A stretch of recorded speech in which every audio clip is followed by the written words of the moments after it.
Hey, everybody out there in internet land, y'all are listening to Media Cyphers, traditionally only on 89.1 WIDR or online at widerfm.org. Joined by my co-host Nora. Nora, how are you doing on this? I think we're recording this on December 17th. How are you doing? I am doing all right. I'm doing all right. A lot of important news to cover today, so looking to just jump right into it. Yeah, as you mentioned, there's a few things that we definitely didn't really get a chance to cover in the weeks leading up to the end of the semester. So we thought we'd take a little bit of time and kind of look at some of the stories we didn't really get to, Hmm. either in particular detail or at all. Um, that includes talking about some more things to do with the crisis in Gaza right now, as well as doing a temperature check on some of the again uh, as we were reporting over the summer and fall. Particularly, this has been a major year for an assault on LGBTQ and abortion rights. Hmm. So we're going to be talking about that in a little bit more depth in just a moment here too. So I guess we'll kind of start, Nora, if you'd like. Maybe we can. I got a couple of updates for folks about what's been going on here locally, as far as solidarity efforts with the people of Gaza goes. Sorry, my camera's a little out of focus here. Um, here in Kalamazoo, there are continuing efforts going on. Just the other day, on Saturday, we had the really huge rally down in Bronson Park. Some phenomenal speakers. It was genuinely uplifting to see so many people from the community come out. That was a youth slash student led demonstration here in Kalamazoo at Bronson Park. Some really phenomenal speakers. Hopefully, one of the organizers, the Arab American Association here at Western. Hopefully, we're hoping to have somebody from that organization on our show in the new year. Um, and there are also efforts underway to try to urge both the Kalamazoo City Commission and the Kalamazoo County Commission to sign resolutions in support of a ceasefire. Um, Kalamazoo Non-Violent Opponents of War has really been on top of this. They're where you can go for some of the most current and up-to-date information. So yeah, please keep your eyes peeled for that, especially over winter break while we're going to be on something of a soft hiatus. Although this will be going up Monday, and I did want to let folks know a couple things. The Kalamazoo City Commission meeting is Monday night at 7. They're asking folks to come down and express their support for a ceasefire. Also want to let you know, while we will be gone through the end of the year. As far as live shows go, we got some great reruns coming up on Tuesday. We're going to be rebroadcasting my interview with the author of The Many Worlds of American Communism. And stay tuned for our show in January. First show in January, we're going to be rebroadcasting the talk that KNOW hosted on campus with Mark Braverman talking about the crisis in Gaza. All right. So, with all that being said, Nora, what was the first thing that you really wanted to drill down into? I know you mentioned a little bit. We've talked a little bit about the IDF, kind of having some prior knowledge of October 7th. I know a couple episodes, me and Lawrence kind of gestured to it, but we've never really deep dived into it any particular way. Of course, if you want to jump on something else first, that's also cool. Yeah, so I did want to go into that a little bit later. However, on the topic of issues related to the genocide of Palestinians, it's important to note that which is very commonly way to disseminate information about the the ongoing genocide perpetuated by the IDF, is frequently flagging accounts, disabling features. They auto change settings to suppress so-called fact checks, quote unquote, material. If you couldn't see, I have air quotes. My camera is not working today, but yes, it's air quotes fact checked material that would be automatically blocked by namely Instagram, but I can't imagine it's going to be too different for the case on Facebook and Threads as well. Let's see. There was a really good article by Khaled Beidon, who is one of the on-the-ground Palestinian journalists who has talked about this. Another good example is something that's happened a while ago that like Instagram also automatically changed someone's profile to say they were a terrorist just for saying they said like saying that they were a Palestinian, which just really gross stuff across the board.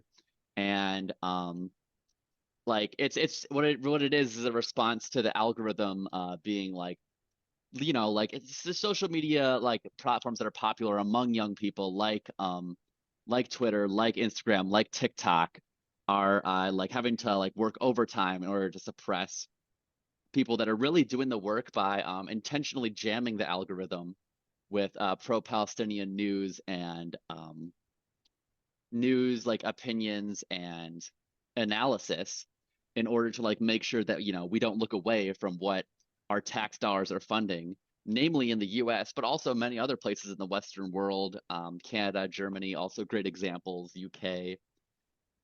And it's just really unfortunate to see, but it's not surprising. I think we've seen ever since, like, I'd say Black Lives Matter as well as the 2016 election, the amount that they're willing to suppress for in order to like serve the ruling class is less than surprising. And it really is a disadvantage to the fact that the internet as we know it has largely been carved up by the likes of Google, Meta, and now TikTok also holding a significant share of internet traffic. So a lot of I can only imagine this sort of censorship would get worse if the bill COSA passes, but thankfully that failed recently. Um, And yeah, just for those who were maybe wondering, what was that? We did remark on that a couple of episodes ago, but it was basically this bill that would have allowed just draconian surveillance and censorship above and beyond what currently exists for social media platforms in particular. Um, and again, there's a real danger of basically increasing the legal framework around being able to tie people's words to specific laws, etc. But basically, really just restricting and restraining free speech on the internet. Um, I think this also ties into something, we if you're just a casual social media user, you may have noticed a lot of Palestine posts are replacing certain letters in yep. keywords such as death and murder and genocide because yeah, Or even the word simply, Palestine itself. Like honestly, yeah. a lot of And people having to type it like is not real because I mean, any settler colonial country isn't real if you think about it. Yeah. But it's the reason you're seeing posts like that is it's people's efforts to get around the algorithm, which, as said, is very intentionally trying to prevent news and information about the genocide in Gaza from going viral or gaining traction on their platforms, which are all hosted by or run by individuals who are pro-Zionist. That includes Mark Zuckerberg and even Elon Musk, who can simultaneously be Zionist, but also pushing um, uh, terribly anti-Semitic conspiracy theories at the same time, not, which is also something we've observed from people in the political class, not surprisingly. But that is to say, yeah, the people who own all of these platforms that largely people under 40 have kind of taken as the public square are controlled by billionaires who largely cede to the interests of the Israeli government and Zionist propaganda. Yeah, you really put it a good way. In fact, I don't know if we covered this on the show earlier, but there was a really like comprehensive study done earlier about how anti-Semitism and Zionism are positively correlated, meaning that people that support Zionism are actually more likely to be anti-Semitic. Um, so a lot of this hype over, college campuses and any excuse to censor free speech there is really a false equivalency in an era where the Israeli government's providing cover for Elon Musk after supporting the Great Replacement theory very publicly. And which, by the way, like just for a refresher, the Great Replacement theory is like a racist and anti-Semitic conspiracy theory that implies that Jewish people are trying to bring immigrants from like other countries into the West in order to like thin out the white population or whatever. It's really gross. And yeah, so it really like kind of like like eliminates a lot of the credibility with that. Like also, hold on, it is important to notice that recently, like the IDF killed three of the hostages they were looking for accidentally when they were discriminately attacking Gaza.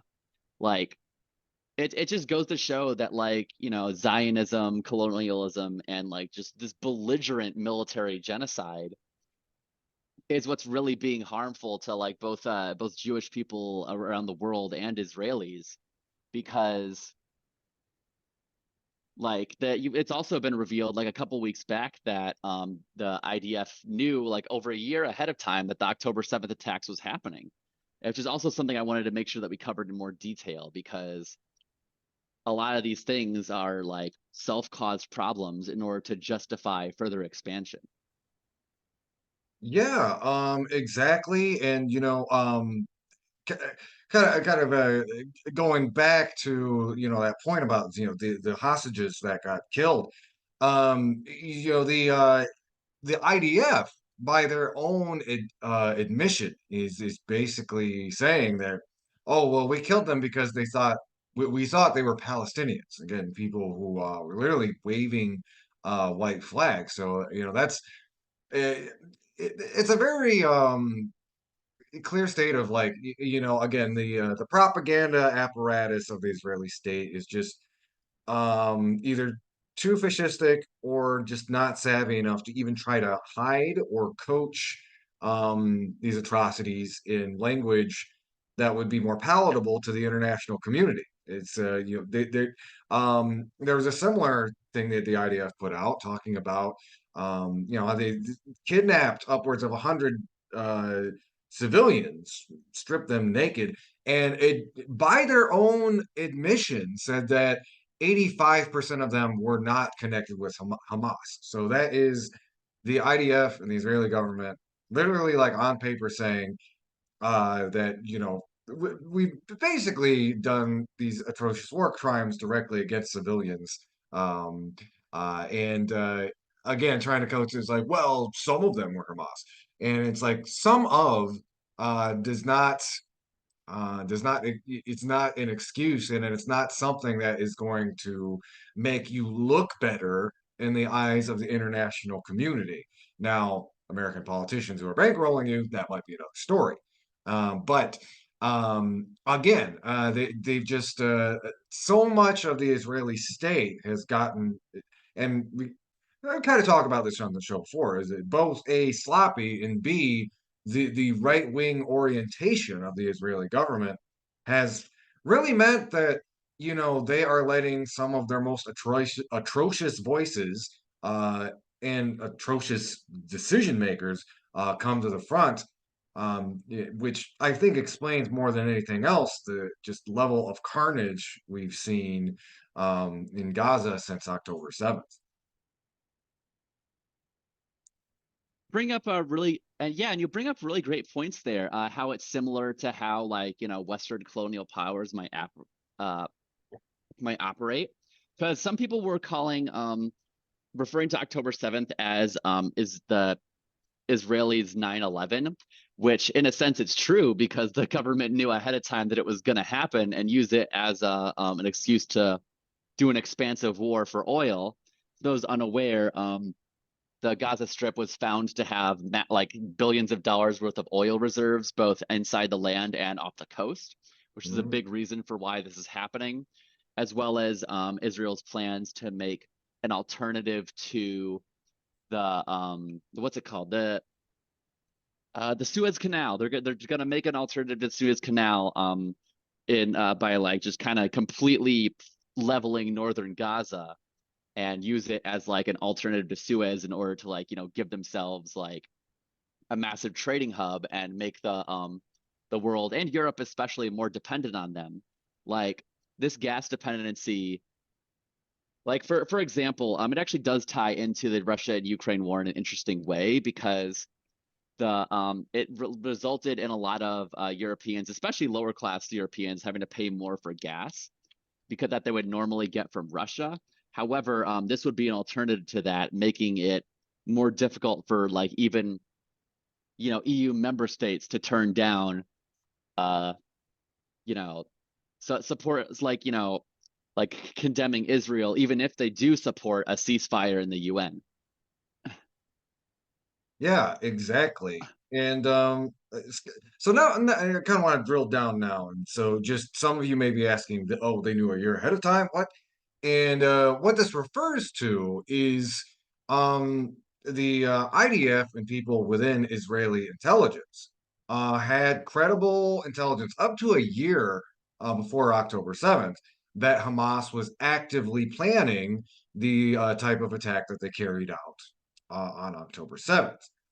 And kind of the through line that we see here, and I'm looking at there's this really good article from the Guardian that sums it up, and it really goes down to a combination of ignorance and arrogance, which is to say, the Israeli intelligence officials who were passing these very detailed plans onto the IDF were basically met with skepticism. And not necessarily because it was bad intelligence, but because they did not believe Hamas could realistically carry out such an attack. They thought it was quote unquote aspirational.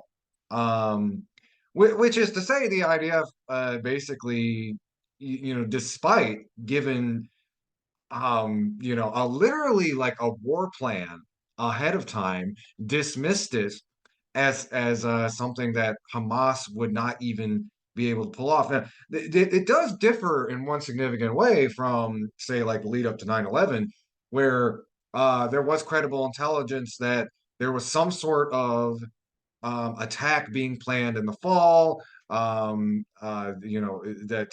Al Qaeda was going to carry out something in the United States. It didn't have the type of just absolute specifics that Israeli intelligence had their hands on in the lead up to October 7th. So, it really does speak to something, something I've said. It's like, you know, a lot was made of like, oh, do you condemn Hamas? Do you condemn Hamas for October 7th? And pretty much anybody in the mainstream media who is trying to talk about genocide going on is asked that repeatedly. And it's important to note that there would be nothing to condemn if Israeli intelligence themselves had taken these threats seriously. Now, if you were more conspiratorial mind, you might one might think like it was a really good excuse for Netanyahu to kind of trigger this blanket carpet bombing of Gaza, and a lot of people within the Israeli government have spoke to the idea of wanting to do a second Nakba and just push the Palestinian population out of those territories. Um, so it does make one wonder, just like there's interest in the region, as you mentioned, there's oil interests. Where I'm also seeing like real estate developments openly salivate over, what to do with Gaza once, quote unquote, the Palestinians are pushed out.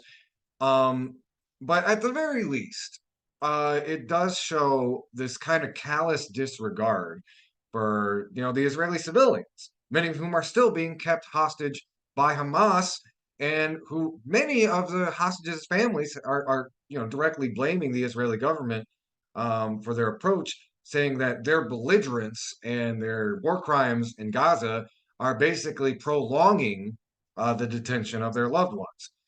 Um, so I think like, it's important to kind of understand all of these things at the same time, which is, you know, the Hamas attack on October 7th wouldn't have happened in the first place were it not for this intelligence failure from the IDF that it really kind of ties into the dehumanizing that we are seeing from the Israeli government because again it is underestimating their capabilities while simultaneously using their attack as justification to commit open genocide on the Gaza Strip.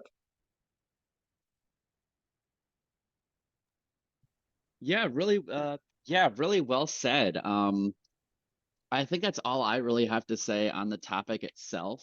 Oh, actually, however, I do have a good segue into the next topic if you have any, unless you had anything else you wanted to say. Oh no, I think I kind of spoke my piece on that one, but yeah, go ahead. Let us get us into the next next piece here. Yeah, so I'm sure as many are aware, it is a lot of like one thing that's really disturbing about like having to like resist against genocide in the US is the fact that it's like illegal for like a company or a nonprofit or an institution to call for BDS in most states in the country, including even some blue states like Illinois. So, but however, like, which is, again, a massive violation of free speech. It's shameful that the courts allowed it when they put a legal challenge to it in, I believe it was in Arkansas or something. However, yeah, it was in Arkansas. And however, this has led to now Missouri is proposing a bill that would ban many companies from refusing to deal with anti-trans businesses such as X, formerly Twitter. Now, there's all like it's the sort of thing that like the fact that like we've allowed this to happen in the first place has also been detrimental to our own society. Like we never should have like we obviously never should have allowed like this violation of freedom of speech to go through in the first place.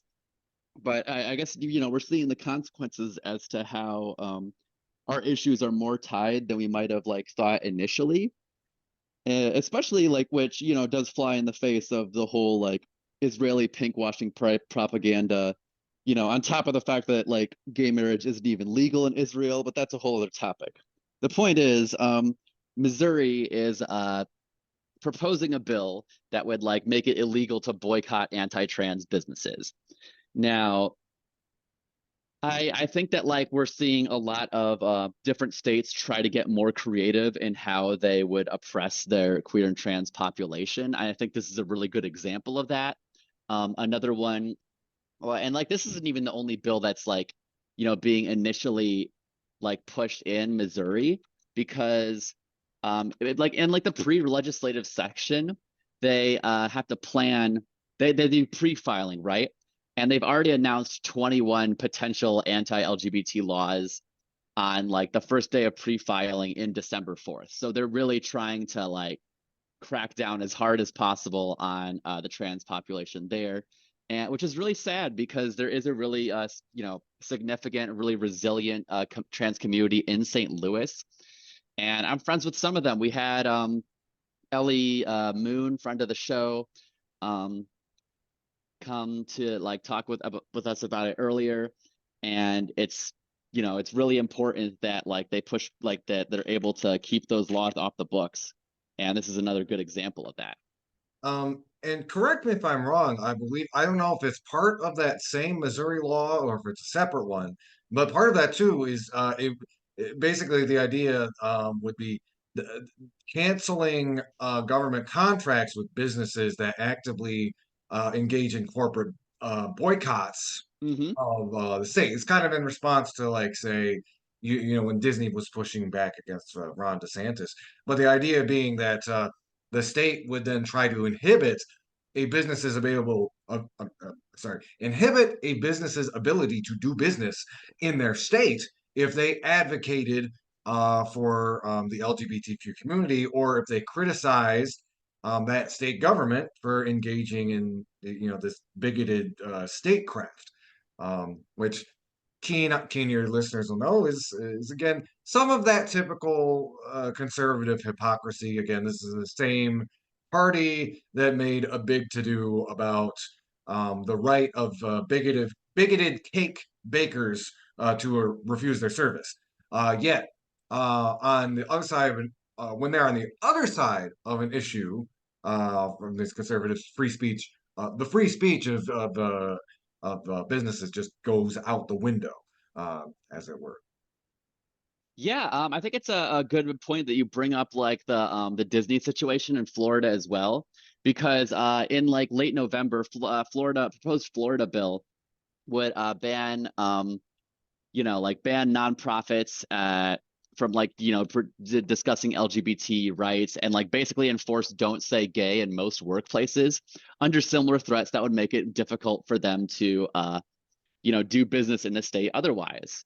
So like we're really seeing, just like, even though these like being anti-trans is really unpopular even among like Republicans, it's got a majority disapproval rate. We're still seeing them double down on it. I think Ohio is another good example of it, how they're trying to pass HB 68, a gender affirming care ban for trans youth, as well as an athletics ban. I don't think they've been able to get or they also tried to pass a bathroom ban after the election, but haven't been able to get much further with that.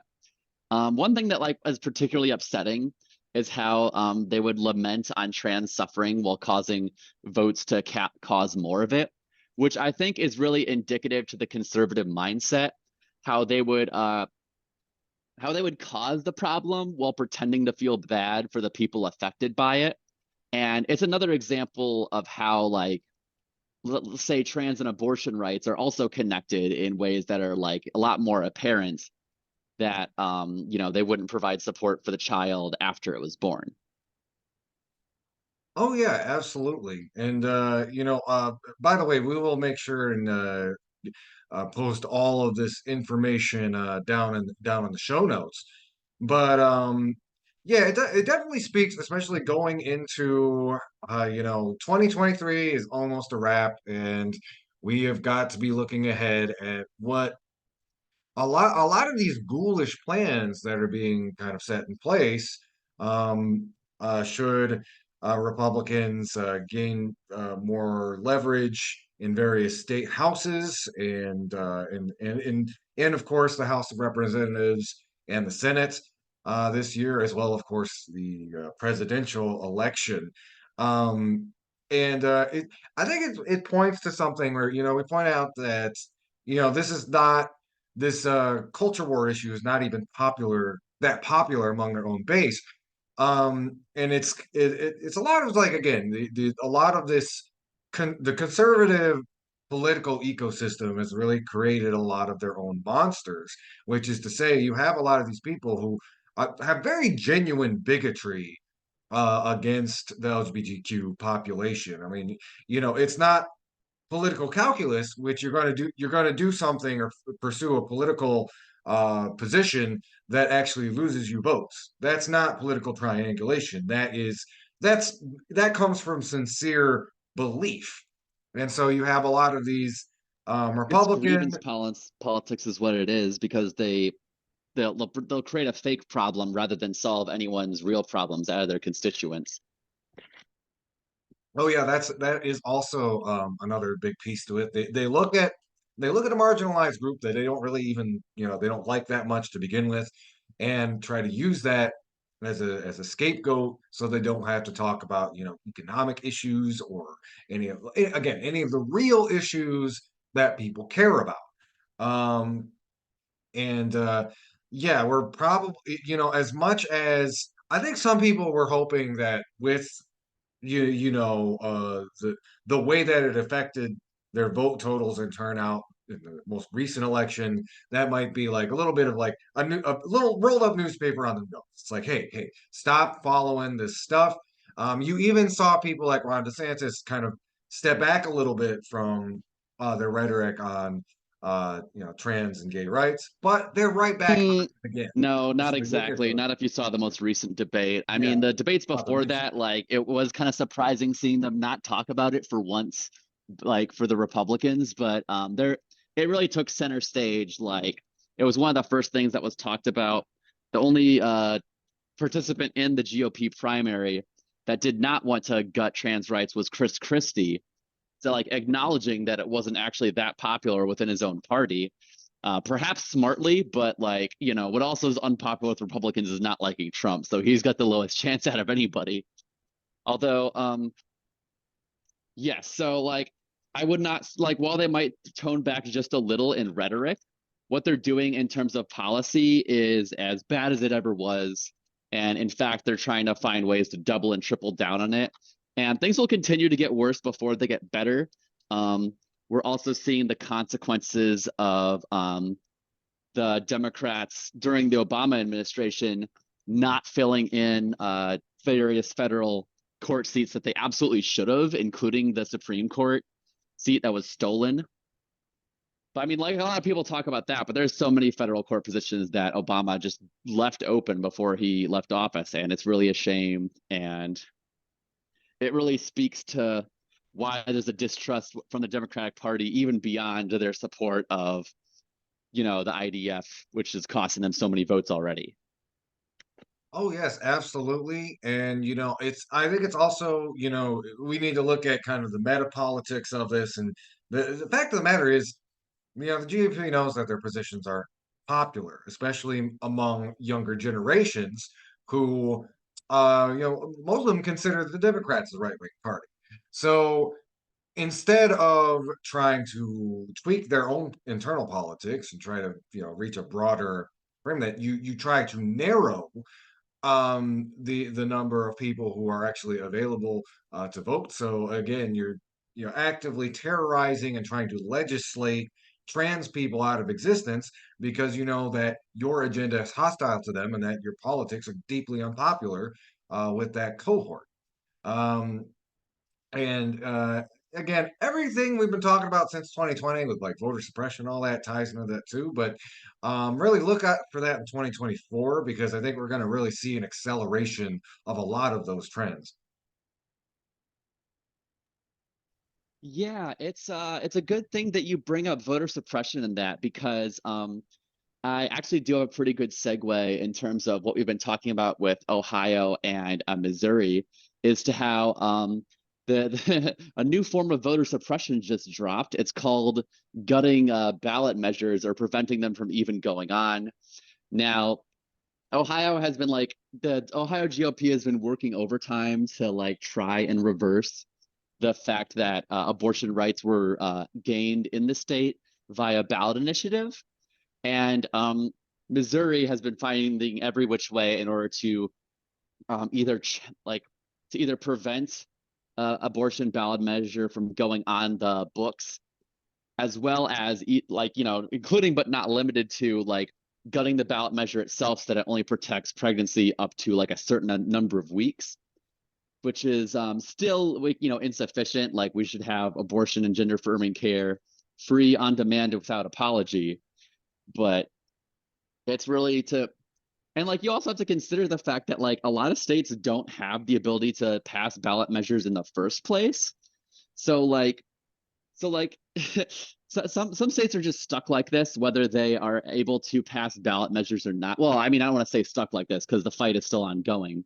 But like, a lot of states that aren't able to pass ballot measures are just stuck with what they have, unfortunately. And it's the consequences of allowing the stealing of most of the judiciary to happen that's led us to this catastrophe nationwide. Yeah, and just put a little bit of context around that too. If some of y'all may remember, we were reporting on this over the summer. The GOP in Ohio, there was this big billionaire-backed. It was funny. It's like a ballot initiative that would kneecap ballot initiatives. Of course, it was couched in all of this other language that was extremely misleading. Some of it kind of tying into like trans panic and things like that. And of course, what ended up happening that was defeated. But of course, it's never a moment to rest on our laurels because why? Let's make no mistake. The strategists, the reactionary strategists of the GOP are very clever. They know how to take the right lessons from when they fail, which is also worth thinking about the presidential election coming up.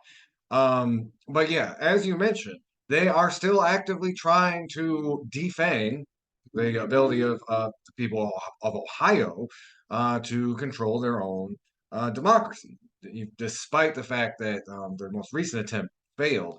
They're going to keep coming back to kind of reverse those things because again, that is having any sort of participatory democracy, like we have that in Michigan. You can do ballot initiatives. That usually is very much antithetical to the overall priorities of the GOP. And let's be clear, most of the Democrats who would rather have the rich and powerful be able to have a monopoly on that kind of decision making.